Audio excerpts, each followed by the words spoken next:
بسم اللہ الرحمن الرحیم بسم اللہ الرحمن الرحیم الحمدللہ رب العالمین والصلاة والسلام علی سید الانبیاء والمرسلین وعلی آلہ وصحبہ اجمعین۔ السلام علیکم ورحمۃ اللہ وبرکاتہ۔ عزیز طلبہ، آج ہم المرقات کا سبق نمبر 85 پڑھیں گے اور ہمارے آج کے سبق کا عنوان ہے اغالیط متعلق بالمعانی کا بیان۔ آئیے پہلے ہم آج کے سبق کی عبارت اور اس کا ترجمہ سماعت کرتے ہیں۔ فصل فی الاغالیط التي تقع بسبب المعنى وهذا ايضا اقسام لانها اما من جهة المادة او من جهة الصورة، اما التي من جهة المادة كما يكون بحيث اذا رتب المعاني فيه على وجه يكون صادقا لم يكن قياسا، واذا رتبت وجه يكون قياسا لم يكن صادقا، كقولك كل انسان ناطق من حيث هو ناطق ولا شيء من الناطق من حيث هو ناطق بحيوان فلا شيء من الانسان بحيوان، اذ مع اعتبار قید من حيث هو ناطق يكذب الصغرى ومع حذفه عنها يكذب الكبرى، وإن حذف من الصغرى وأثبت في الكبرى يلزم اختلال هيئة القياس لعدم الاشتراك، وأما التي من جهة الصورة فكما يكون على هيئة غير ناتجة وجميع ذلك سوء التعليف، كقول القائل الزمان محيط بالحوادث والفلك محيط بها أيضا ينتج فالزمان هو الفلك، وهو شكل ثان وقد فات فيه شرط أعني اختلاف المقدمتين إيجابا وسلبا لكونهما موجبتين ها هنا۔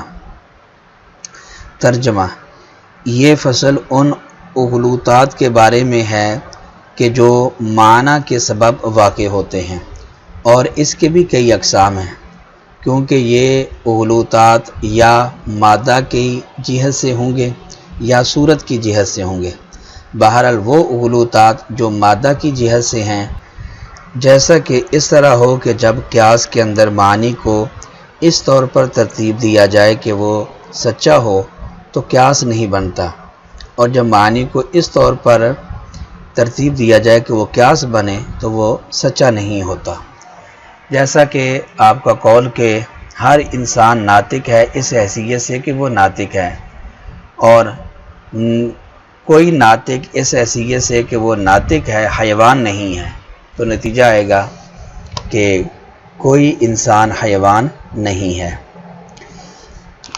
جب من حیث ہوا ناطق کی قید کا اعتبار کیا جائے صغرا اور کبرا دونوں میں، تو صغرا جھوٹا ہوتا ہے، اور جب اس قید کو حذف کر دیا جائے تو کبرا جھوٹا ہو جاتا ہے، اور اگر صغرا سے حذف کر دیا جائے اور کبرا میں باقی رکھا جائے تو قیاس کی حیت کے اندر خلل واقع ہو جاتا ہے، کیونکہ اشتراک نہیں رہتا۔ اور بہرحال وہ اغلوطہ کہ جو صورت کی جہت سے ہو، تو جیسا کہ قیاس ایسی حیت پر مرتب ہو کہ جو حیت نتیجہ نہ دے، اور یہ تمام سوء تعلیف ہے، جیسا کہ قائل کا قول کہ زمانہ حوادث کو محیط ہے اور فلک بھی حوادث کو محیط ہے، تو نتیجہ آئے گا کہ زمانہ وہ فلک ہے۔ اور یہ شکل ثانی ہے، اس کے اندر ایک شرط نہیں پائی گئی، یعنی مقدمتین کا ایجاباً اور سلباً مختلف ہونا، کیونکہ یہ دونوں مقدمے یہاں موجبے ہیں۔ عزیز طلبہ، یہ تھی ہمارے آج کے سبق کی عبارت اور اس کا ترجمہ۔ آئیے اب ہم سبق کی وضاحت کی طرف بڑھتے ہیں۔ مصنف نے کہا فصل فی الاغالیط التی تقع بسبب المعنی۔ سب سے پہلے اس کا ما قبل کے ساتھ ربط سمجھتے ہیں۔ تو اس سے پہلے پچھلی فصل کے اندر مصنف نے شے اور شے کی شبہ کے درمیان عدم تمییز کے دو قسم بیان کیے تھے۔ نمبر ایک متعلق بالالفاظ، نمبر 2 متعلق بالمعانی۔ تو اس سے پہلے متعلق بالالفاظ مکمل ہو چکی ہے، تو اب یہاں سے مصنف متعلق بالمعانی کو بیان کرتے ہیں۔ الاغالیط، الاغالیط یہ اغلوطہ کی جمع ہے، اور اغلوطہ کا مطلب یہ ہوتا ہے کہ وہ شے جو مغالطہ کے اندر مبتلا کر دے، مغالطہ کے اندر ڈال دے، اس کو اغلوطہ بولا جاتا ہے۔ تو مصنف بیان کرتے ہیں کہ جس طرح متعلق بالالفاظ اغلوطات کے کئی اقسام ہیں، اسی طرح متعلق بالمعانی اغلوطات کے بھی کئی قسم ہیں۔ تو اس کے 2 قسم ہیں۔ نمبر 1 وہ اغلوطات جو مادہ کی جہت سے ہیں، اور دوسرے اغلوطات وہ ہیں کہ جو قیاس کی صورت کی جہت سے ہیں۔ قیاس کے اندر یہ 2 چیزیں ہوتی ہیں، نمبر 1 قیاس کی صورت، نمبر 2 قیاس کا مادہ۔ تو اغلوطات بھی جن کا تعلق معنی کے ساتھ ہے، یہ بھی 2 طرح کے ہوتے ہیں۔ بعض وہ جو من جہت طرح کے ہوتے ہیں، بعض وہ جو من جہت المادہ ہوتے ہیں، اور بعض وہ اغلوطات جو من جہت صورت ہوتے ہیں۔ اما التی من جہت المادہ، یہاں سے ان اغلوطات کو بیان کرتے ہیں جو من جہت المادہ ہوتے ہیں۔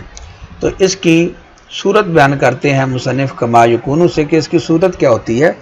اس کی صورت یہ ہوتی ہے کہ جب ہم قیاس کے اندر معنی کو اس طور پر رکھیں کہ وہ معنی درست ہوں تو قیاس نہیں بنتا، اور اگر ہم معنی کو اس طور پر رکھیں کہ قیاس بن جائے تو پھر وہ معنی درست نہیں ہوتے۔ یعنی ایک چیز کو درست کریں تو دوسری خراب ہو جاتی ہے، اور دوسری کو درست کریں تو پہلی خراب ہو جاتی ہے۔ اگر ہم معنی کو سچا بنائیں تو قیاس نہیں بنتا، قیاس صحیح نہیں ہوتا، اور اگر ہم معنی کی اس طرح معنی کو اس طرح مرتب کریں کہ قیاس درست ہو جائے تو پھر معنی درست نہیں ہوتے۔ اس کی مثال جس طرح کہ کل انسان ناطق من حیث ہوا ناطق، یہ صغرا ہے، اور ولا شیء من الناطق من حیث ہوا ناطق بحیوان، یہ کبرا ہے۔ اس کے اندر ناطق من حیث ہوا ناطق یہ حد اوسط ہے، جب یہ گرے گی حد اوسط دونوں سے، صغرا اور کبرا سے، تو نتیجہ آئے گا لا شیء من الانسان بحیوان۔ اب یہاں یہ سمجھیں کہ اس قیاس کے اندر یہ من حیث ہوا ناطق کی جو قید ہے صغرا اور کبرا میں، اگر ہم دونوں کے اندر اس قید کا اعتبار کریں تو پھر صغرا درست نہیں ہے، کبرا درست ہے لیکن صغرا درست نہیں ہے۔ صغرا درست کیوں نہیں ہے؟ کیونکہ ناطق یہ انسان کی ذاتی ہے، اور ذاتی کا ثبوت ذات کے لیے وہ بلا واسطہ ہوتا ہے، جبکہ صغرا کے اندر ناطق ذاتی کا ثبوت واسطہ نہیں ہے، بلکہ من حیث ہوا ناطق اس حیثیت سے ذاتی کا ثبوت ہے انسان کے لیے۔ تو یہ درست نہیں ہے، صغرا درست نہیں ہے، صغرا جھوٹا ہو جاتا ہے۔ اور اگر ہم ایسا کریں کہ دونوں سے حذف کر دیں اس کو، تو پھر اس صورت کے اندر صغرا تو درست ہوگا لیکن کبرا درست نہیں ہوگا۔ کبرا درست کیوں نہیں ہوگا؟ کیونکہ کبرا ہے لا شیء من الناطق من حیث ہوا ناطق بحیوان، تو من حیث ہوا ناطق اگر اس حیثیت کو ہم حذف کر دیں تو بن جائے گا لا شیء من الناطق بحیوان، کہ حیوان کی سلب ہے ناطق کے ہر فرد سے، اور یہ درست نہیں ہے، کیونکہ ناطق یہ فصل ہے اور حیوان یہ جنس ہے انسان کی، اور کسی شے کی فصل سے اس کی جنس کی نفی کرنا یہ صحیح نہیں ہوتا۔ اس لیے یہ جو ہے قیاس تو درست ہے لیکن یہ کبرا درست نہیں ہے۔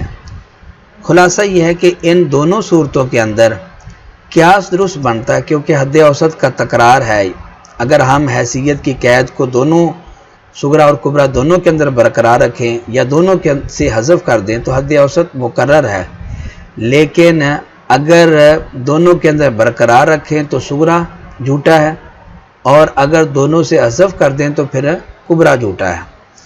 اور اگر ہم اس طرح کریں کہ صغرا سے حیثیت کی قید کو اڑا دیں، حذف کر دیں، اور کبرا کے اندر برقرار رکھیں، تو پھر اس صورت کے اندر صغرا بھی درست ہوگا اور کبرا بھی درست ہوگا، لیکن اس طرح قیاس درست نہیں ہوگا، کیونکہ پھر صغرا اور کبرا کے اندر حد اوسط کا تکرار نہیں پایا جائے گا، اس لیے کہ صغرا کے اندر مطلق ہے اور کبرا کے اندر ناطق یہ مقید ہے، اور آپ جانتے ہیں کہ مطلق اور مقید یہ غیر ہوتے ہیں، تو حد اوسط کا تکرار نہیں پایا گیا۔ صغرا کبرا درست ہے لیکن قیاس درست نہیں ہے۔ خلاصہ یہ ہے کہ یہاں تین صورتیں ہیں، یا تو ہم حد اوسط یہ من حیث ہوا ناطق کی جو قید ہے حیثیت کی، صغرا کبرا دونوں کے اندر اس قید کو برقرار رکھیں۔ نمبر دو، یا دونوں سے ہم اس قید کو حیثیت کی قید کو حذف کر دیں، یا صغرا سے حذف کر دیں اور کبرا کے اندر ہم برقرار رکھیں۔ اگر ہم صغرا کبرا دونوں کے اندر برقرار رکھیں تو صغرا درست نہیں ہے، قیاس درست ہے، اور اگر ہم دونوں سے حذف کر دیں تب بھی قیاس درست ہے لیکن کبرا درست نہیں ہے، اور اگر ہم صغرا کے اندر برقرار سے حذف کر دیں اور کبرا کے اندر برقرار رکھیں تو پھر صغرا کبرا تو درست ہیں دونوں، لیکن اس طرح قیاس درست نہیں بنے گا۔ یہ تھا مانوی اغلوطہ، وہ کہ جس کا مادہ کے ساتھ تعلق ہے، جو مادہ کی جہت سے اور مادہ کے اعتبار سے اغلوطہ ہوتا ہے۔ وَأَمَّا الَّتِي مِن جِهَةِ الصُّورَةِ، یہاں سے مصنف اغلوطہ مانویہ کا دوسرا قسم بیان کرتے ہیں جو من جہت صورت ہوتا ہے، قیاس کی صورت کی وجہ سے اغلوطہ۔ تو اس کی صورت یہ ہے کہ قیاس ایسی حیت کے اوپر مرتب ہو، مشتمل ہو کہ جو حیت نتیجہ دینے والی نہ ہو، یعنی اس کے اندر کوئی خرابی پائی جائے، ایسی خرابی کہ جو کہ قیاس کے نتیجہ دینے کے لیے ضروری ہے، شرط ہے، وہ شرط نہ پائی جائے۔ اس کی مثال یہ ہے کہ مثال کے طور پر کوئی کہتا ہے الزمان محیط بالحوادث، یہ صغرا ہے کہ زمانہ حوادث کو محیط، والفلک محیط بہا ایضاً، یہ کبرا ہے کہ آسمان بھی حوادث کو محیط ہے، لہذا یہ الحوادث حد اوسط یہ گر جائے گا تو نتیجہ آئے گا الزمان هو الفلک، کہ آسمان کیا ہے، زمانہ کیا ہے، زمانہ فلک ہے۔ اب یہ قیاس درست نہیں ہے، اس لیے کہ یہ شکل ثانی ہے۔ شکل ثانی اس لیے ہے کہ اس کے اندر جو حد اوسط ہے صغرا اور کبرا دونوں کے اندر وہ محمول ہے، تو یہ شکل ثانی ہے۔ شکل ثانی کے نتیجہ دینے کی ایک شرط یہ ہے کہ صغرا اور کبرا ایجاب اور سلب کے اعتبار سے مختلف ہوں، یعنی کہ اگر صغرا موجبہ ہے تو کبرا سالبہ ہو، اور اگر صغرا سالبہ ہے تو کبرا موجبہ ہو، جبکہ یہاں صغرا اور کبرا دونوں موجبہ ہیں، اختلاف المقدمتین نہیں پایا گیا، اس وجہ سے یہ قیاس درست نہیں ہے۔ تو یہ جو اغلوطہ نہیں ہے، تو یہ جو اغلوطہ مانویہ ہے یہ باعتبار صورت کے ہے، یعنی کہ قیاس ایسی صورت کے اوپر مشتمل ہے کہ جو صورت منتج نہیں ہے، نتیجہ دینے والی نہیں ہے۔ عزیز طلبہ، یہ تھا ہمارا آج کا سبق۔ آج کے سبق کے اندر ہم نے اغلوطات مانویہ کو سمجھا اور ان کی اقسام کو دیکھا کہ دو قسمیں ہوتی ہیں، ایک ہے من جہت المادہ اور دوسری من جہت الصورت۔ امید کرتے ہیں کہ آپ آج کا سبق سمجھ گئے ہوں گے۔ اللہ تعالیٰ سے دعا کرتے ہیں کہ اللہ تعالیٰ ہمیں ہمارے علم کو نافع بنائے، اخلاص عطا فرمائے ہمیں اور ہمارے لیے